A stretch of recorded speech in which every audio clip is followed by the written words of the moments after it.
All right. Well, thanks so much for joining, Paul. Super excited to hear more about you and your story. Could you start with a bit of an introduction? Sure. So my name is Paul Hadden. I am a physical therapist and an athletic trainer by trade. Went to undergrad and graduate school, and then joined a company called Athletico Physical Therapy. And when I joined, we were in our infancy, 4 locations in the outpatient physical therapy space. Was promoted into a clinic manager role, then promoted into a regional director role, and really was one of the key individuals, fortunately, to help grow and launch the business. And when then we joined a private equity group in 2014, and then another one in 2018, and was promoted into a vice president of clinical operations. So I had a big book of business in downtown Chicago and the northern suburbs. About 56 clinics were under my leadership and about $65 million in revenue. So really just a lot of operational leadership and culture and collaboration that coincided with that, sprinkling in a few projects that I'm very proud of, and um, and really just built a business, and it was a great business. And when I left the business, we were at 940 locations. So a big transition between when I started to when I finished. Great. You said you started with four. Is it Four, four? yeah, 4 locations. I've actually been to one when I was Oh, doing really? physical therapy in Wow. Chicago. Yeah. On Cool. diversity, the Yeah, Athletico. diversity. My wife was a therapist there and the one of the clinic managers there. Oh, So that's great. we Cool. lived about a block and a half from there. So small world. Awesome. Yeah. Well, what would you say is one leadership value that stayed consistent for you over the years?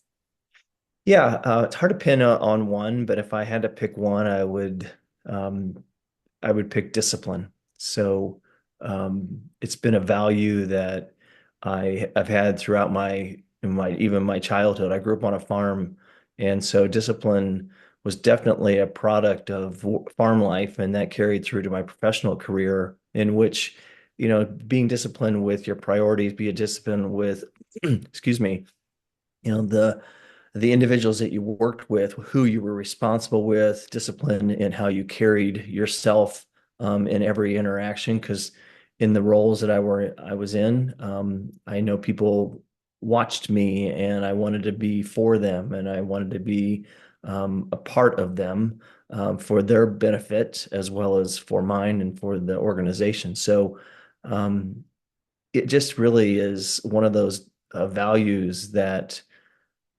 fortunately or unfortunately, you don't always monitor and measure it. But as I look back, and it would definitely be one of the top ones that I would classify as the one that I've carried through. I love that it's even one that's kind of started since your upbringing Yeah, yeah, the way through. yeah. For those people who are familiar with farm life or unfamiliar, requires a lot of discipline because you're at the mercy of Mother Nature to a certain level. Things outside of your control. So how you're disciplined around that is incredibly important. I'm sure. I mean, in some ways, I would assume it would parallel the healthcare landscape Oh in a yeah, way, just because so many things are out of your control. There are so many variables right. in an ever-changing industry. Very much so. Very much so. The world changes. The one constant in the world is change. So how you're disciplined with that, how you accept that, how you approach that is incredibly important. And then the nurturing and the mentoring that goes with that in terms of the individuals that you work with is incredibly important. So I'm fortunate to be, was around a lot of great people that challenged me around, how to approach challenges and successes, and the discipline around that was incredibly important. And it's really allowed for a lot of success in my career. So I'm very thankful for that. On the topic of change, what would you say is one thing in leadership that you've changed your mind about over the years? Yeah. Um, as I reflect on that, it's hard to pin it on one, but I would say collaboration and patience would be two, I guess, if I may interject two of them. merely because they could really coincide. I think, when I was, I guess younger in the field and younger in the business side of the field, my patience maybe wasn't as extensive as it was as I then approached life differently, and I approached challenges and day-to-day operational challenges and whatever that came at us and whatever we wanted to create. And with that, then brought on collaboration and how I pulled more people in that were looked at life different. And I think it's very valuable that you would get more heads in the project or in the space or in whatever you were focusing on to make it more comprehensive, to make it more foolproof, to make it more fail-proof.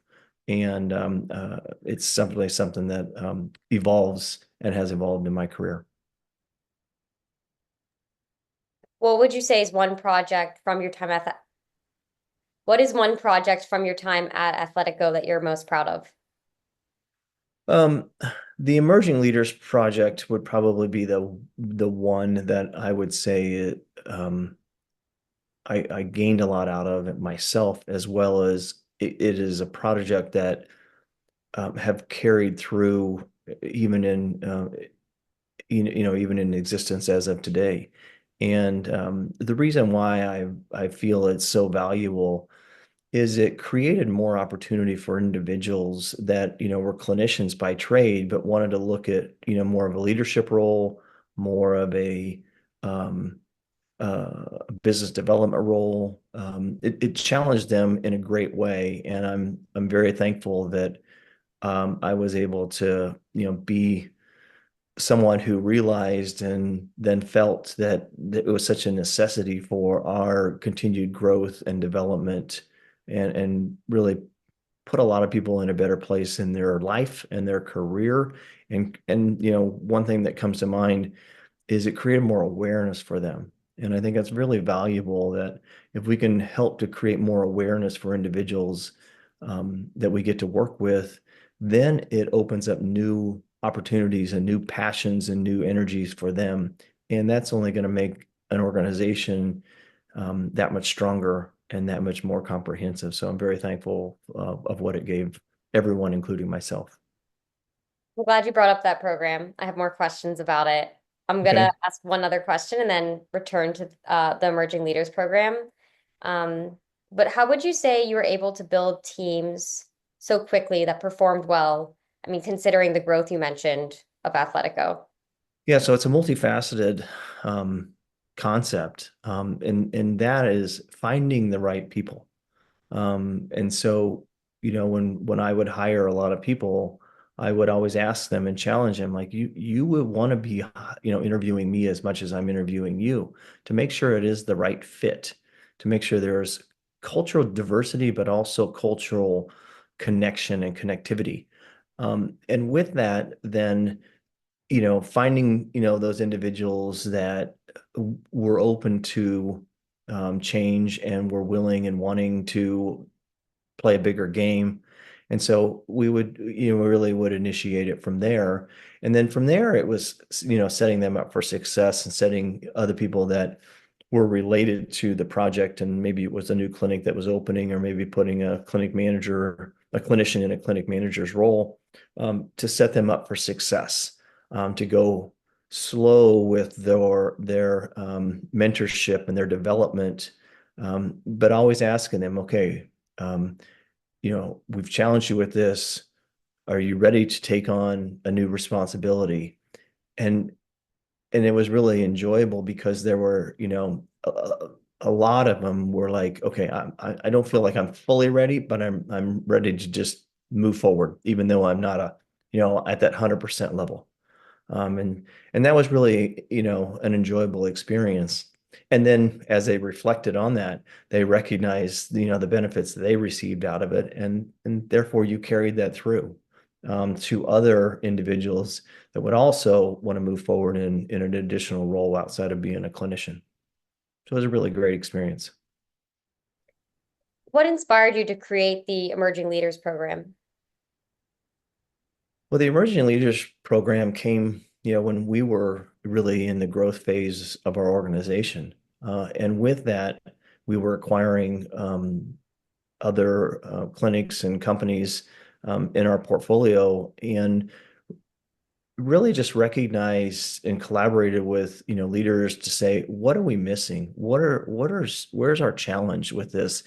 And with that growth and development, there was a void around the opportunity to put something with more organization and scalability as the organization grew. And then just, collaborated with a former colleague um, and just put pen to paper and just really, created that sort of, structure that we wanted. And then, beat it up and just it was rinse and repeat in terms of what we were wanting and how we were making it more foolproof and how we piloted. And so there was just a lot of hands on, application with that project and getting it up to speed and then continue to evolve it as the organization grew. So it was a need and it really met the need and exceeded the need to take a life on its own. And we were very proud of how that contributed to more similarities, but in our culture and created more cultural teamwork with it, but also allowed for some diversification, which I think is very valuable. What kind of impact did the program end up having?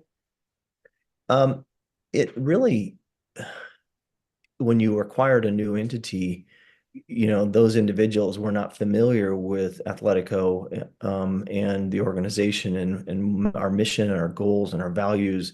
And so it really helped to place those components into a product that was really easily understood and really a lot of individuals that were wanting to be involved with that. Yet and with that that inclusion of those individuals, it really then spirited more opportunity and more diversification because of their minds and their insights. And we wouldn't have had that if we wouldn't have been open to feedback and wouldn't have been open to what else we wanted to, look at because of we wanted their feedback, we wanted their inclusion because it's going to make the product and it's going to make the organization stronger. That's great. Yeah, it was really a cool experience. You've talked a lot about team and culture and adventurous. That's something we take largely into consideration when making matches between candidates and companies. What would you say is a key factor in cross-functional communication and collaboration? I can't say enough about it. I'm a big proponent of collaboration. I've done a lot of have a lot of experience in that world of both at the leadership level as well as the team that I led. Excuse me. And I feel that uh, going into it with myself is to I don't need to be the smartest guy in the room always. I want to set people up for success. I want to pull energy and passion from those individuals that want to be involved in it, that are willing to step up and make the organization that much stronger. And at times, being a facilitator, and maybe I was, one of the more knowledgeable individuals, in the project or in the room around the collaboration, but always pausing to gain insight from other perspectives. Because as I said, uh, if we were putting forth a product that was, a very valuable component of our existence, we wanted inclusion and we wanted that collaboration because of what it gave us. And then when you rolled it out to a bigger entity, you had a comfort from the receivers of that because they knew their colleagues and their peers at their level were vetted and were asked for feedback, so the delivery was very valuable and therefore the reception with all that collaboration, no matter what we were focused on, was very well received, and therefore it adhered and it took off. to what we wanted it to be, or even better than what we wanted it to be. Again, considering how much it's grown and also just the changing, ever-changing work environments of remote, hybrid, in person, how would you maintain clear communication across such a large team and multiple teams? We would, want to be consistent with it for that point, with our communication, and when we were consistent with it, then we were, being mindful of what was the receptiveness of that communication, whether it was remote, whether it was, in person. Again, coming from the clinical physical therapy space, you had clinicians, that were in the trenches and treating even during the COVID period. Um, you know, we didn't shut down. We just, moved forward and had to, sort of change what we were doing. And so with that, and those changes, we still maintained, strong communication. And part of that communication was listening, and the value of listening was so incredibly important because the individuals, that were, in the trenches, so to speak, and were so valuable to our organizational existence, appreciated that. And so we just felt that it was, and continued to feel that it's so incredibly important that we're leveraging others, as I said, and it's a bit of a repeat, is, just leveraging those individuals and collaborating with those individuals because of the value that they would provide. As a leader, how do you reduce burnout in your teams? I mean, especially in times like you mentioned during COVID when you still had clinicians, Sure. treating and helping. Well, I think it's multifaceted, and it will touch on some of the things I've already brought up. It it comes from being in the clinics, and it bring with the team that are really producing the product that you are existing from. In other Yeah. words, we didn't make a product. Our product was our service. And so how we were showing up and how we were listening to the people that were making the product is very valuable to us. Related to that, we were wanting to, continue to play a bigger game with those individuals and how we could feed their passions and feed their energies. And so we really put focus and energy and effort on that. And it really, again, created success and created retention, with the individuals that we had. Not to say we didn't lose some individuals, but we definitely, um, you know, focused on, what we could, and listened to them. And once we listened to them, then we would brainstorm what we wanted to, change and adapt. And then we communicated that back to them. I mean, we had a burnout task force that I implemented, and it was really, really helpful, because we polled the clinical teams, and once we received the feedback from them, we then determined what changes we wanted to make, and then they were a part of that change. And so, we really assisted the individuals to ensure that, hey, what you have provided to us in terms of what your wants and needs are, well, we're making those changes, and that was really important. And then it was just, continually, discussing it with them, and that's what created the success that we've had. Listening, impacting, reiterating. It's like Yeah. that whole loop. Yeah. Yeah. And again, a lot of those, steps created evolution. And so it would start at, one aspect of that, right? But then Hmm. it would change because of the evolution of that. And, as I say that, it's so incredibly important that we were aware of what that change was, what that change looked like, how we were showing up with that change.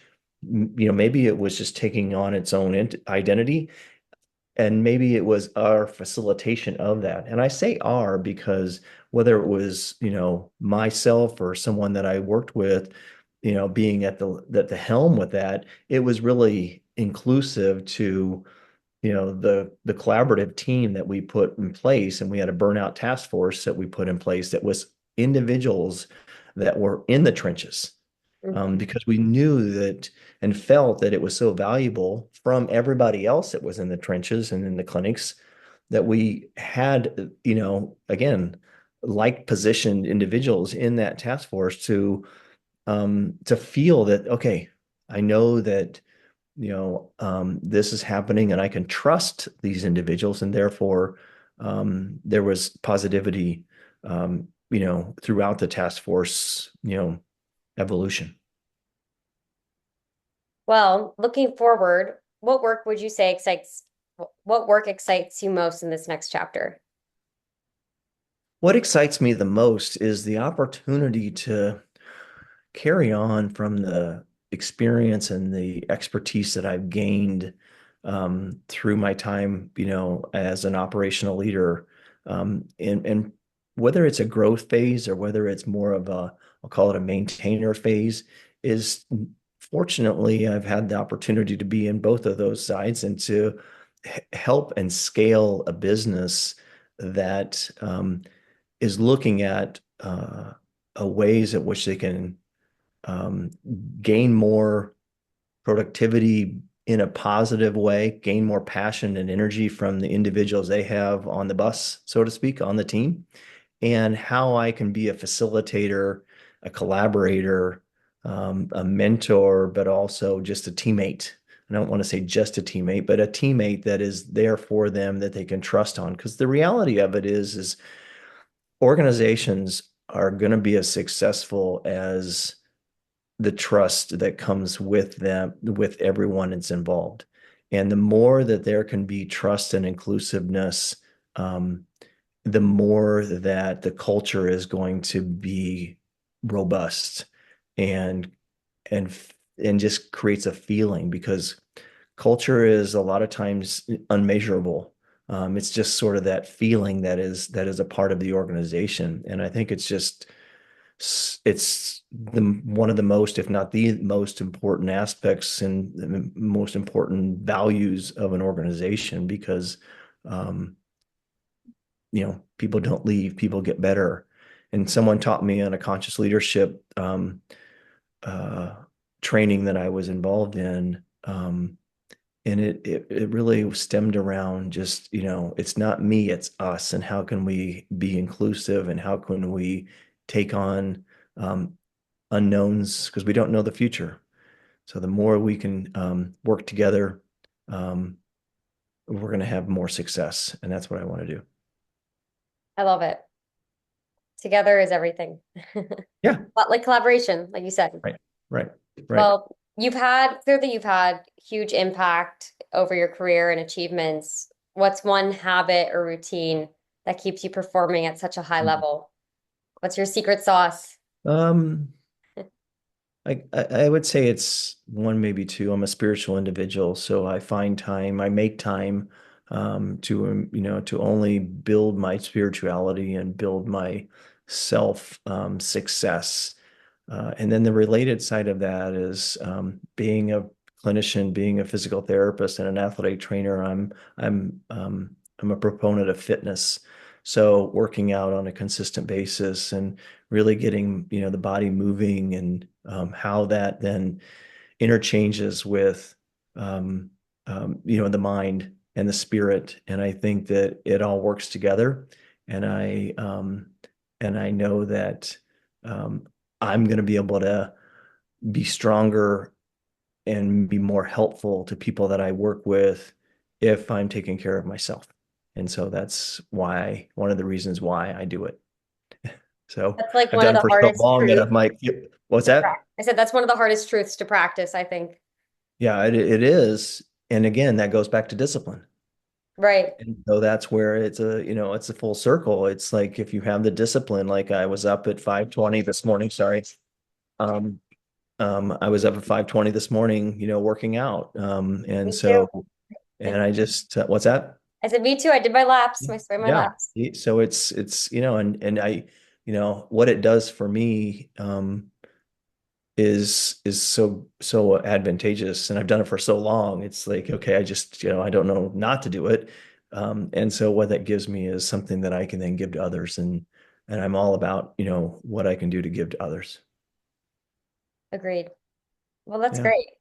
Can thanks. I maybe shoot a few rapid fire questions at you just to get, I don't know, a bit more of your personality for fun? Sure. Yeah, Awesome. All right. Are you ready? I'm ready. First job you've ever had? Outside of being a kid on a farm, I know, I was thinking so about this. outside of that, I worked at a butcher shop because Okay. the farm raised livestock, and so we worked with the butcher shop. And so in the winter, I would help out the butcher shop and did pretty much everything related to that. So that was, yeah, that's my first job. Not too many Favorite? people probably have that. Yeah, no, that's a good one. Not too many people, I don't think, have grown up on a farm. Right, right. Favorite book or podcast right now? I'm reading the Outlive by Peter Attia. So Mhm. he's a physician who's got also podcasts. Um, and it's really fascinating in terms of how we show up with, taking care of our bodies. It's a very comprehensive book, but it helps me help others, and so it's very valuable to me. Yeah, I feel like this one's very fitting. What's your go-to breakfast? smoothie, protein Okay. smoothie. That's pretty much my 5 to 6 days a week. That's just I get all my nutrition in there. I'm really focused on improving my protein. So it's yeah. So Well, that's this wasn't a rapid fire question, but now I need to ask. So are you a whey protein person or what's your protein of choice? well, I diversify it. Oh, So okay. I mean, whey protein is obviously important. Plant-based proteins I think are valuable. But also, I'm a farm boy, so I use protein from animals, Oh, okay, um, yeah. and so that's the balance and the diversification that I pull into my diet. What's one thing people are surprised to learn about you? Um, well, I think the farm is definitely one thing that is surprising. That's usually the something that I stumped with. I think the other thing that's really cool, um, I've been fortunate to work with um, three USA national teams in my career. So I worked with the USA volleyball team when I was an undergrad, and I worked with one of the USA soccer teams, um, and we traveled to Holland and to Portugal. And then I was the physical therapist and trainer for the U.S. rugby team. And so I've had really cool experiences to be able to work with three, U.S. national teams. That's awesome. Thanks. What's a skill you've always wanted to learn? Well, I've dabbled in it, but I still haven't really made it. And my children and my wife remind me that I'm far from it. Is to play the guitar or the piano. I We'll dabbled get in it there. Discipline. before. Exactly. Exactly. Time and discipline. So yeah. Yeah. All right, what's your favorite Chicago restaurant? Oh man, that is tough. I would have to go because I'm a steak lover is a place called Bavette's. It's Okay. in River North. And it's more of a French-based steak restaurant, but it's just a really great vibe, and the food is obviously phenomenal, and it's funny because you can take your wine in there. You can take a bottle of wine, which I like wine, and you take a bottle of wine, and their corkage fee is that you take one glass of that bottle and you give to any other patron or server in the restaurant, and No that's the way. corkage fee. Yeah, yeah, How have I not been there and I all know. it living It's up? such a cool, it's kind of a, gastropub-esque type of feel, and just, yeah, really cool. So check it out next time you're in town, but you better get reservations ahead of time because it's not Okay. easy to get it. Yeah, yeah. All right, and Yeah. last one. What's your ideal day off look like? Ooh, well, I'm a busybody, so my ideal day off is really, getting my children who are in teens and preteens, really up and going and doing things. I'm a doer. And so I like, managing products or projects around the house. And whether that's outside or whether that's in in the garage. I have a workshop, so to speak. So I dabble in that kind of stuff. And I really enjoy doing hands-on like woodworking and carpentry and that kind of stuff. So I like to stay busy. And then into my day, with just being with friends and family and just catching up and life's short and it goes fast. So, how can you slow it down? And being with friends is incredibly important. Lovely. Yeah, thank you. Awesome. Yeah. Well, thank you so much. I really appreciate you taking the time to talk more about yourself and share your story and share your time on the farm with us. But yeah, Yeah. Well, thank you for this. I really enjoyed the conversation with you, and it's great to learn more about you as well. And um, yeah, and I'm excited to see how all this transpires, and um, excited to help an organization out and be a part of it. So thank you.